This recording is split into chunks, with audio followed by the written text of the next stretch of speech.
मैं चाहूँगी हैदर साहब का भी इस पे इनिशियल जो टेक है वो ले लूँ, फिर उसके बाद मैं आपके पास दोबारा आती हूँ। हैदर साहब, आप कैसे देख रहे हैं इसका, ये जो अभी हम चैंपियंस ट्रॉफी का कर रहे हैं, जो एक हाइब्रिड मॉडल पर अब इत्तेफाक हुआ है, इससे पहले कि ये जो सारा मामला हुआ था एशिया कप का लास्ट ईयर आई रिमेंबर, और उसके बाद हम लोग वहाँ पर एशिया कप के लिए इंडिया नहीं आया, लेकिन हम वर्ल्ड कप खेलने चले गए थे। स्टैंड तो वैसे उसी वक्त लेना चाहिए था, लेकिन चलें इस बार पाकिस्तान ने स्टैंड लिया और भारत को मानना पड़ा। लेकिन अगेन इसमें सारे मामला फिर यही आदत है कि आपकी सोइल पे नहीं आ रही, बाकी टीम्स आ रही हैं, तो भारत अभी भी अपनी मामलात जो हैं वो हम देख रहे हैं कि अपनी जो उसके चॉइसेस हैं या जो उसके मामलात हैं, जो उसके इंटरेस्ट हैं, वो मनवा रहा है आईसीसी पे। देखिए, मैं एक बात कहूँ आपको कि सिर्फ क्रिकेट नहीं, आपको ज़िंदगी के हर शोबे में अपना स्टैंस एक कांस्टेंट रखना होता है। जब आप कांस्टेंट स्टैंस के साथ हर जगह जाते हैं तो आपकी रिस्पेक्ट भी होती है, आपकी बात भी सुनी जाती है और आपकी बात की कदर भी होती है।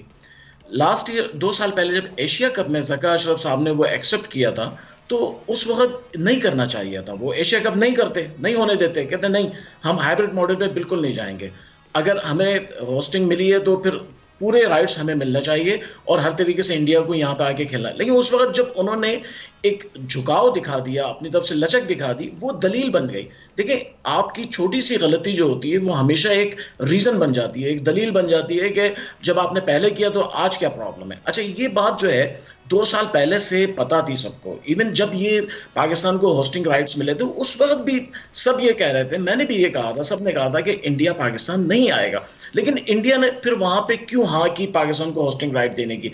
इसका मतलब है इंडिया ट्रैप कर रहा था। उस वक्त वो समझ रहा था कि टाइम के साथ हम गेन कर लेंगे। फिर ये यहाँ पे आईसीसी की है सबसे बड़ी हार। यहाँ पे जीता कोई नहीं है, आईसीसी हार गई है। लेकिन अभी रिसेंटली इनकी ब्लाइंड क्रिकेट टीम, वो तो अभी हमने देखा सियालकोट, मुल्तान, मुख्तलिफ जगहों पे, मुख्तलिफ वेन्यूज पे उन्होंने पाकिस्तान की सोइल पे मैचेस खेले। फिर जो अब आपकी मेन टीम थी क्रिकेट की, सिर्फ उसको लाने में एक कबाहत की जा रही है। प्लेयर्स कन्विंस थे इस मामले में, वो जो आना चाह रहे थे यहाँ पे।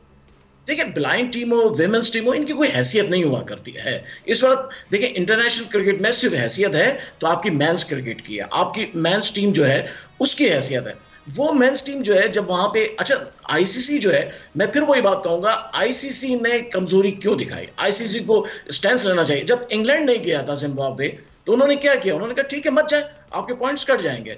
साउथ ऑस्ट्रेलिया, श्रीलंका नहीं आया वर्ल्ड कप में, उन्होंने कहा नहीं आया, ठीक है, आपके आपके पॉइंट्स कट जाएंगे। हाँ, यहाँ पे भी यही स्टैंस लेना चाहिए था। लेकिन आईसीसी इतना मजबूर किस्म का इदारा है, मैं उसे दूसरा यूएनओ कहता हूँ कि यूएनओ जितना बेकार इदारा है उतना ही आईसीसी भी बेकार इदारा है।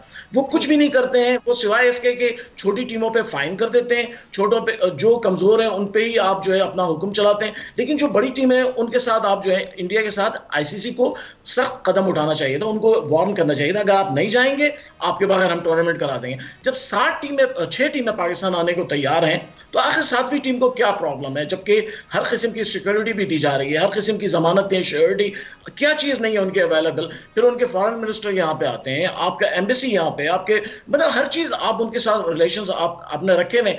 लेकिन जब क्रिकेट की बात आती है तो ऐसा लगता है कि वो पाकिस्तान को क्रिकेट में तनहा करना चाहते हैं, आज से नहीं, बहुत पहले से। और मैं आपको बताऊं, एक बात मैं आपको कहूं, ये आईसीसी की पूरी कोशिश ये थी कि चैंपियंस ट्रॉफी पाकिस्तान से बाहर चले जाए, 100% यहाँ पे एक भी मैच ना हो, सारे मैच जो है कहीं बाहर हो, यानी पाकिस्तान में बिल्कुल भी इवेंट ना हो। तो मैं समझता हूं इस हद तक पाकिस्तान कम से कम जीतने में कामयाब हुआ है कि कुछ मैच भी तो के चेयरमैन जो हैं वो जय शाह साहब है, उन्हीं के हाथों में तो आईसीसी खेल रहा है, उनसे हम क्या उम्मीद है? जय शाह तो चेयरमैन है, जय शाह अकेले कुछ नहीं करते। जो गवर्निंग बोर्ड ऑफ डायरेक्टर्स है उसमें सब मुल्कों के नुमाइंदे हैं, वहां पे आपको फैसला करना पड़ता है, वहां पे आपको इसका मतलब है कि दूसरे मुल्क जो है, ऑस्ट्रेलिया, इंग्लैंड, श्रीलंका, ये आखिर क्यों खामोश बैठे हैं? ये अगर इनकी खामोशी जो है वो इस बात की दलील है कि वो पाकिस्तान को वो भी तनहा करना चाहते हैं। तो हमें ये समझना होगा कि हमें अपनी क्रिकेट बड़ी, इस वक्त एग्जिस्टेंस हमारा जो है बड़ा मुश्किल हो गया है। लोग हमारे साथ नहीं है, लोग हमारे साथ नहीं चल रहे हैं और हमें इस मरहले पे जो कुछ मिल रहा है ये भी गनीमत है। हैदर साहब, अभी अगर कामयाब, अल्लाह करे, हम सबकी दुआएं हैं, जो हमारा चैंपियंस ट्रॉफी वाला इवेंट है ये कामयाबी से हो जाए, अभी जो जितनी भी टीम्स आई हैं कामयाबी से हमने उनको होस्ट किया, अगर ये कामयाबी से इवेंट हो जाता है, उसके बाद क्या आपको लगता है कि आर देयर एनी चांसेस कि इंडिया इसको रिविजिट करेगा आगे के लिए लेकर, ये जो हमने हाइब्रिड मॉडल वाला बनाया मामला, या आईसीसी का आएगा उसके ऊपर?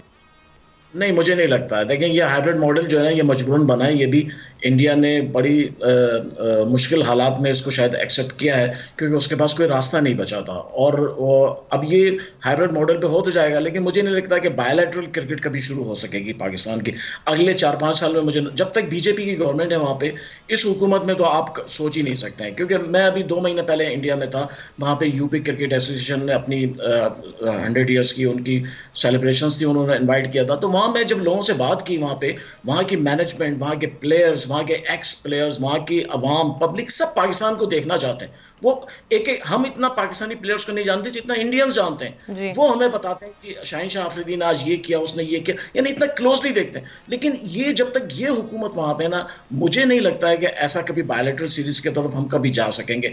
बल्कि ये हाइब्रिड मॉडल जो बन गया है, इसको भी हमें देखना पड़ेगा ये मॉडल बना कैसे है। ये मीर साहब ने जैसा कहा ना कि एक टीम उधर, एक, ऐसा लगता है कि अब 2 ग्रुप बनाए जाएंगे और 2 ग्रुप बना के 4 टीमों को दुबई, क्योंकि लॉजिस्टिक मसाइल भी तो होंगे ना। आपने 15-20 दिन क्रिएट होगी, बहुत ज्यादा कंफ्यूजन होगी। मेरे ख्याल से टीमें जो है वो मुतालबा, अच्छा, उसके साथ अफगानिस्तान, उसकी कोई हैसियत नहीं दुनिया में, वो भी फैल रहा है कि हम पाकिस्तान नहीं जाएंगे। आपको पता है, ये बस सिर्फ इंडिया नहीं, अफगानिस्तान भी पर फैला रहा है। तो ये सारी चीजें देखते हुए ऐसा लगता है कि 2 ग्रुप बनेंगे और 2 ग्रुप में एक ग्रुप वहीं दुबई में पड़ा रहेगा और एक ग्रुप यहाँ पाकिस्तान में रहेगा, और एक का फाइनल जो है फिर कहीं पे जाकर। चले, मीर साहब कुछ कहना चाह रहे हैं। जी मीर साहब।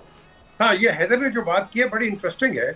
अब आप देखो कि इंग्लैंड के फैंस, बाकी टीमों के फैंस, क्या वो मैच खेलने वो कहीं जहां भी है थर्ड वेन्यू वहां जाएंगे?